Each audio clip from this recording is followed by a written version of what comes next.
Hey everybody, John Woolworth here. When I'm traveling, I'm always on a budget. Some of the best places to travel on Earth don't need to break the bank. I get to travel to some truly varied and unique places, from the Caribbean to Central Asia to Africa. So the point of this channel is to tell you about the places I go, then break down the cost of going there, and finally at the end I tell you in my opinion whether it was worth going based on the expense and what we got to do. So with that, this week's video will be a little shorter as we visit a place a little closer to home, for me anyway, Cumberland Island, Georgia. I had no idea what Cumberland Island was until a few years ago when I saw a picture in a magazine of the ruins there. It was one of those moments when you see a picture and you know you just have to go. Cumberland Island is only about a 2.5 hour drive from my home in South Carolina, or rather to the point where you catch the ferry anyway. You see, there are no roads to Cumberland Island. It's a national seashore with no roads leading to it. So instead you go to the little town of St. Mary's, Georgia, where you catch a ferry. St. Mary's is a beautiful little place. We went down New Year's Eve so that we could spend New Year's Day on Cumberland Island itself. This was a little bit of a mistake because a lot of restaurants and businesses in St. Mary's were closed. We stayed at the Good Bread House Bed and Breakfast. I unfortunately didn't film inside of it, but it was a quaint bed and breakfast with a very good breakfast. The interior was like your grandma's house ramped up to an 11, full of antiques and tchotchkes. It was right on the main road, here, within walking distance of the downtown waterfront. St. Mary's itself, as I said, is a beautiful little town, but other than the waterfront, there's really not much there. It's a bit off the beaten track and is a bit of a drive from the interstate. It seems that its main claim to fame is the fact that it's the jumping off point for Cumberland, so it's not really a place I would go for its own sake. Nevertheless, the ambiance is quite nice there, and it's a nice place to spend a night the day before and the day after you go to Cumberland. This was a bit of a last-minute trip for us, and this brings me up to my first tip if you're going to go to Cumberland Island. Definitely plan your trip beforehand. We figured we would just show up on the day of and get on the ferry. Well, little did we know that the ferries fill up quickly. Consequently, we had to take the second ferry of the day and then catch the third ferry back, and that meant we only had a couple of hours on the island itself, as there are actually 4 ferries to and from each day. If I were going to go again, I would either make sure I got the first ferry onto the island and then the last one off. It would really take all day to explore Cumberland Island, and even then I don't think you'd see the whole thing. Alternatively, there is an option to tent camp on the island, and I really think that if you're into camping, this would be a great way to see the island. The ferry itself took about 45 minutes to get from St. Mary's to Cumberland Island, and it's a very enjoyable trip. You get a great view of the wildlife and seagrass, and if you're lucky, you'll see some dolphins as well. You also get a great view of the west side of Cumberland Island with all of its erosion and bleached driftwood. You can either rent bikes on Cumberland Island or you can bring your own, which is what we did. This is another great reason to plan your trip beforehand though, because they only allow 10 bikes at a time on the ferry, coming or going. I strongly recommend either renting or taking a bike with you since it's very hard to cover the island on foot. The island is very narrow, but it's about 17 miles long. You'll probably want to keep to the southern half though, since that's where most of the sites are.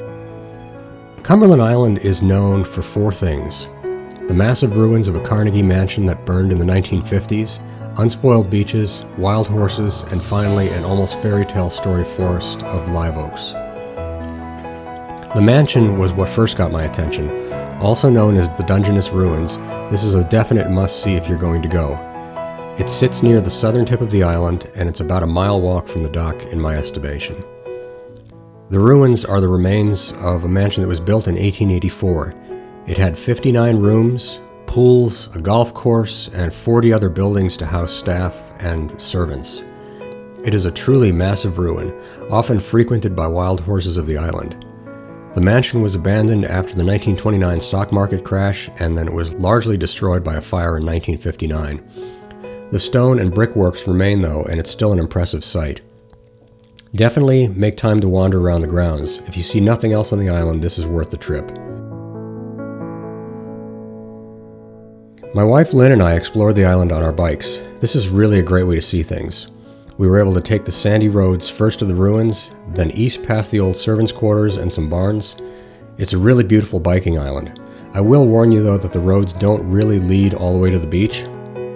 They end early and there are some really large sand dunes that need to be crossed. The dunes are really beautiful but are not bikeable, so you'll need to walk them through the sections of deep sand.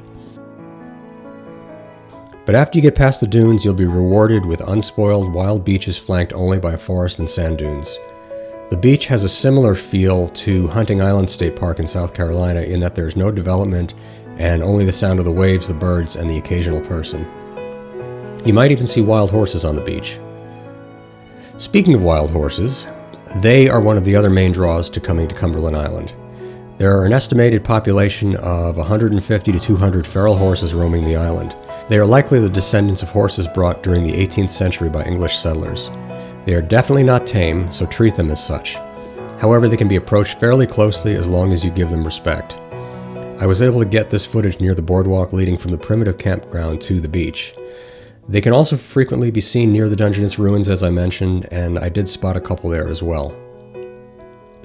The last of the truly stunning things to see on Cumberland Island is the live oak forest that grows among the sand dunes. If you're from the northern states, you'll probably be unfamiliar with live oaks. They are an evergreen species of oak, so they stay green all year and don't lose their leaves. They have twisting branches that can spread over a wide area. This forest is pretty unique. We have a lot of live oaks in the south, but it's pretty rare for the forest to contain so many of them like it does here.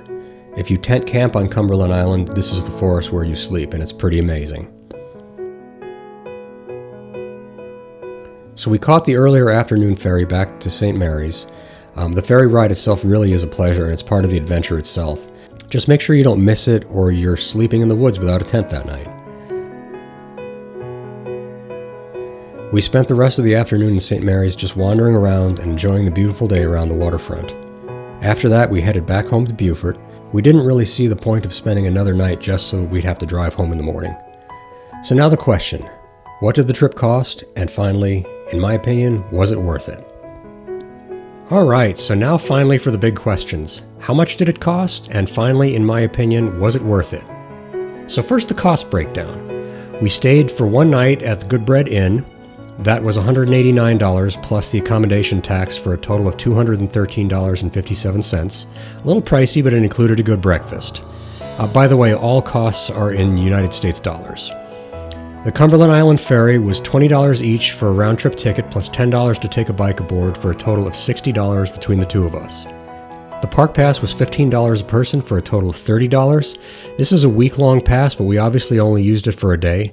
They also have an annual pass for $45 that's good for 4 people, so if you have a group, that's a better way to go.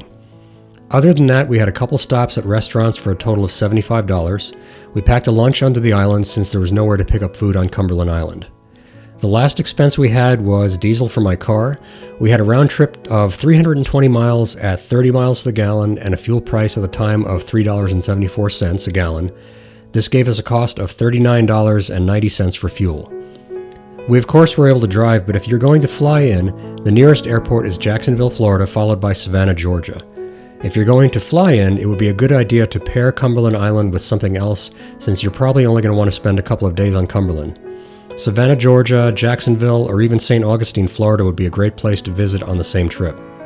So our total cost for the 2-day trip was $418.47, or $209.24 per person. Now the big question, was it worth it? Well, in a word, yes, it was definitely worth it. Though if I were going to do it again, I would plan better so that we could either spend more time on the island or camp overnight and spend 2 days there. So if you plan correctly, this is definitely a place worth visiting. If you have places you'd like to have featured, please let us know in the comments. Also, please subscribe and hit the bell button to get notifications when there's new content. It's a big world with a lot of places to see. Also, if you've enjoyed this video, please hit the like button, and we will see you next time.